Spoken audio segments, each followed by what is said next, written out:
She knows because she was there. CBS senior NFL insider Josina Anderson joining us to kill the lights at SoFi.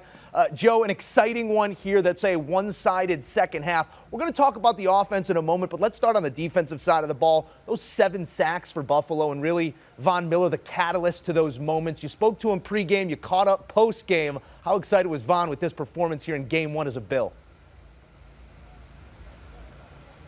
I mean, here's the thing. Typically after the game, you see guys celebrate and they're happy, but the actual post-game vibe on this field for the Bills, having slayed this challenge, was just really, it was really magnetic. You know, you saw Von taking it in. It was almost like it was a Super Bowl win that wasn't a Super Bowl win because I think it just meant so much to them. When you think about how the Bills lost last season in such a heartbreaking way to the Chiefs in the division round, and then for them to have to sit and watch the Rams raise up their banners, and then not only that, but they're the defending Super Bowl champs.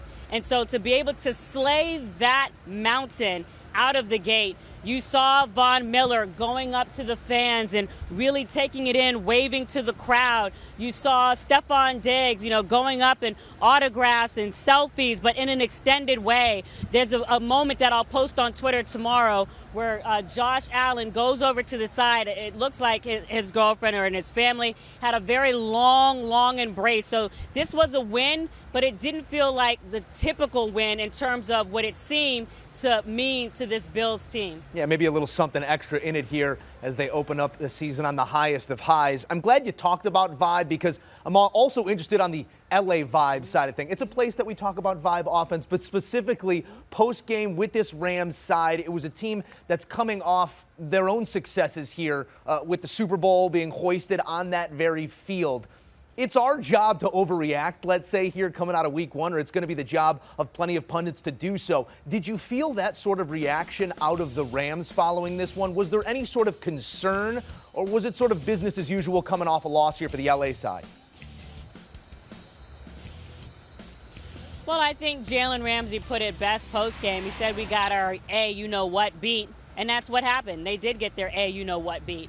But I think that they have the championship pedigree to be able to internalize that and rebound from it. I think the good news for Matthew Stafford, at least from being the Rams quarterback, is that he was still able to throw the ball 41 times in terms of the elbow concerns coming into this. It's just the fact that he just wasn't on point with it. When you talk about the 3 interceptions, and part of why he was not on point is the pressure that the Bills were able to get on him with the 7 sacks. That definitely had effect.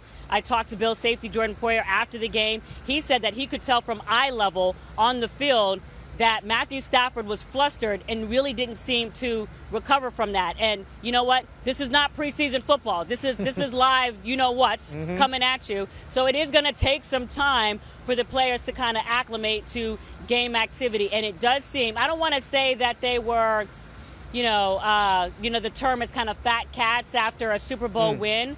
But I think they were a little bit behind the speed of the game. The Bills came in here, I felt it pregame, a little bit just more juiced, and it showed during the game, especially in the second half, as you mentioned. Yeah, I'm sure that this Bills side would look forward to being fat and happy this coming off season here, but a lot of work to be done between now and then. But you mentioned it there, 10-10 game at halftime. We're going to look back at this final score, and we might not remember that years from now. Could you sense a shift after those first 30 minutes, and Josh Allen specifically, the way that team came out of the locker room?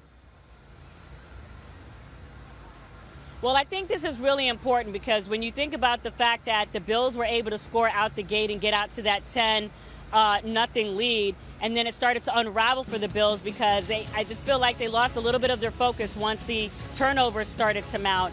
And it could have gone the other way for the Bills in terms of, that loss of momentum carrying over to the second half. But the fact that they were able to get those quick scores and score 21 points in the second half and maintain that, I thought was very important. I thought it was very indicative of the mentality that they will need to have through the duration of the season to be a Super Bowl team. And Von Miller said it to me in the locker room, even in week 1 already, that he feels like this team has what it takes to get there. But he said we can't get too, he said we're going to party.